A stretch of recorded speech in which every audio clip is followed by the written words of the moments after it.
Estamos ya de regreso en nuestra mesa de trabajo, otro invitado para el tema que viene a continuación, que también queremos hablar más a profundidad. El príncipe William y la primera ministra británica Theresa May viajaron a la ciudad de Amiens, en Francia, para conmemorar el centenario de la batalla que lleva el nombre de esta ciudad. La batalla de Amiens duró 3 días y cobró la vida de cerca de 19.000 soldados aliados y 23.000 militares alemanes.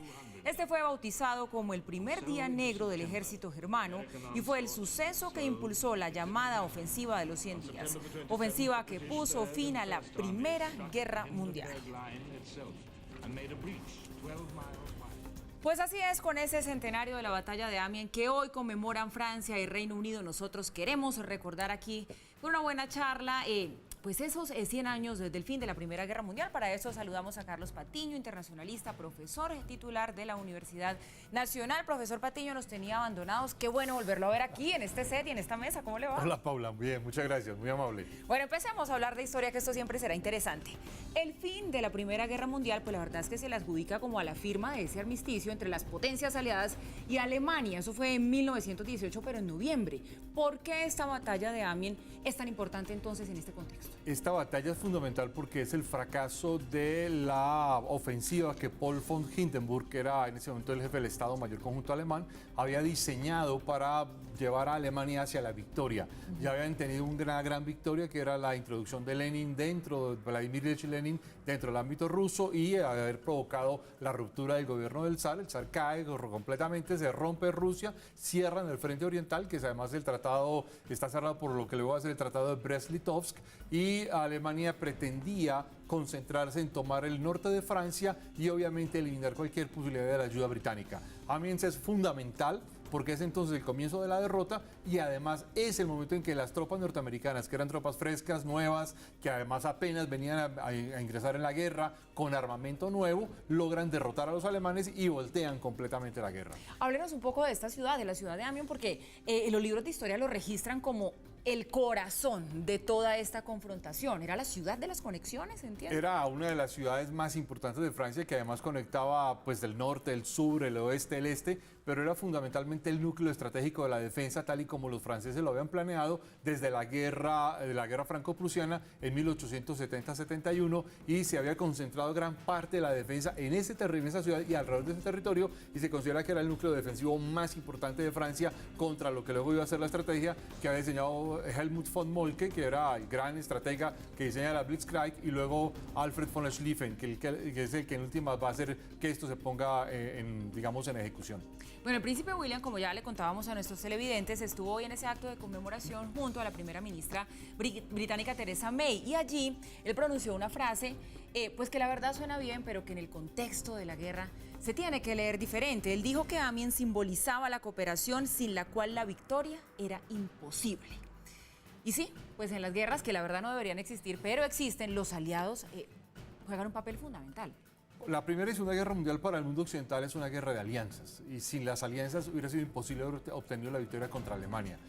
La alianza de los británicos y los franceses, la alianza además para defender a Bélgica en la Primera Guerra Mundial, como luego también es para defender a Polonia, y también la alianza entre los británicos y los franceses, pero también la entrada de los Estados Unidos, que además hay que decirlo, hasta la Primera Guerra Mundial era un país, por decirlo de alguna forma, provinciano, alejado del centro del mundo, se vuelve una serie, digamos, un escenario fundamental de reivindicación de la alianza. La frase del príncipe William además tiene un contexto muy importante, Paula ha dicho hoy, y es que no solamente son los 100 años del comienzo, del fin de la Primera Guerra Mundial, sino que es la reivindicación de las alianzas militares y políticas del mundo occidental justo durante el periodo del gobierno de Donald Trump, que ha de alguna manera renegado de las alianzas occidentales. Un poco sobre ese tema de los aliados y lo que usted nos estaba contando ahora, no sé si eso explica el hecho de que una guerra, un enfrentamiento mejor, que empezó siendo de Europa, terminó siendo un enfrentamiento del mundo. Eso es algo que es difícil de entender.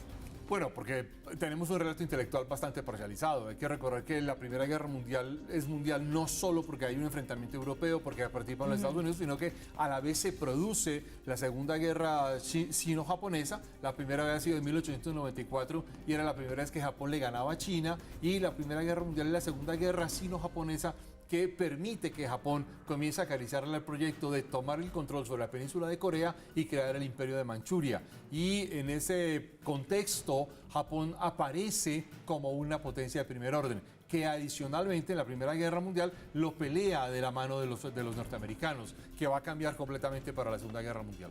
100 años después, profesor Patiño, podríamos decir que el mundo aún hoy siente las consecuencias de esa Primera Guerra Mundial. ¿Y en qué la siente? Hay una consecuencia fundamental y es que la Primera Guerra Mundial permite el surgimiento de la Conferencia de Paz de París entre enero y junio de 1919, y de ahí hay una consecuencia sustancial. Ahí es donde aparece el orden internacional contemporáneo desde el sistema de Estados-Nación. Ahí donde, digamos, aparece de forma completa, aparece la primera versión de lo que hoy llamamos Naciones Unidas, que en ese momento era la Liga de Naciones, pero adicionalmente aparece la idea de una serie de estados poderosos que iban a enfrentar además su decaimiento de forma progresiva. Y hay otra consecuencia importantísima, que es el surgimiento de la Unión Soviética como una potencia que se va a modernizar e industrializar rápidamente, derrocando el Imperio Ruso, pero adicionalmente convirtiéndose en una potencia contestataria para el mundo occidental. Consecuencias clarísimas. ¿Aprendizajes nos quedaron? Pero totales, y aún creo que faltan muchos por asimilar. ¿Cuáles serían, no sé, un par de ellos? Uno de ellos es fundamental, y es que no hay periodo de estabilidad permanente en la política global. Esto es muy importante porque si bien la guerra es algo terrible y desastroso, la verdad es que la guerra es una verdad de puño para los estados, sea el tamaño que tengan los estados, sea el discurso que se pueda plantear. Y lo que ha quedado claro tanto con la Liga de Naciones como con las Naciones Unidas es que la aspiración de un gobierno global sigue siendo muy limitado frente a las necesidades reales de los estados, y obviamente gran parte de esas necesidades reales se dirimen a través de la guerra. ¿Ve usted hoy, profesor Patiño, un escenario de cultivo para que pudiera darse, no sé, en el futuro cercano, mediano, largo, una tercera guerra mundial como han pronosticado muchos? Hay un debate muy importante en esta área, por ejemplo, con un gran psicólogo importantísimo que es Steven Pinker, que dice que estamos en un mundo bastante positivo, no hay grandes conflictos, etcétera. Pero por el otro lado está un gran historiador que es Timothy Snyder, con dos libros fabulosos que son Tierra Negra y Tierras de Sangre, donde recuerda la permanencia del Holocausto. Creo que para muchos, y yo comparto esta perspectiva, hay una especie de resurgir de las guerras. Si bien no todavía una gran guerra interestatal, sí hay una descomposición de los estados. La mayoría de las guerras de los últimos 20 años se producen fundamentalmente en escenarios urbanos que descomponen los estados en pequeños estados. Ejemplo, las guerras de secesión de Yugoslavia. Pero tenemos escenarios bélicos muy complicados: la guerra por Crimea, la guerra por Ucrania, la guerra en Georgia, la amenaza de guerra sobre Letonia, Lituania y Estonia, el rearme de los Estados Unidos, y además que con Donald Trump pretende renovar el armamento nuclear, el fracaso del encuentro entre Donald Trump y Kim Jong-un, el rearme de China, y China busca ser una potencia estratégica de primer orden. Bueno, creo que estamos frente a un mundo bastante complejo en esta perspectiva. Bueno, pues una interesantísima charla, porque de la historia sin duda siempre se aprende. Así que, profesor Carlos Patiño, como les contaba, internacionalista, profesor titular de la Universidad Nacional, muchísimas gracias por haber estado aquí con nosotros. Ustedes, muy amables. Bienvenido siempre, no se pierda.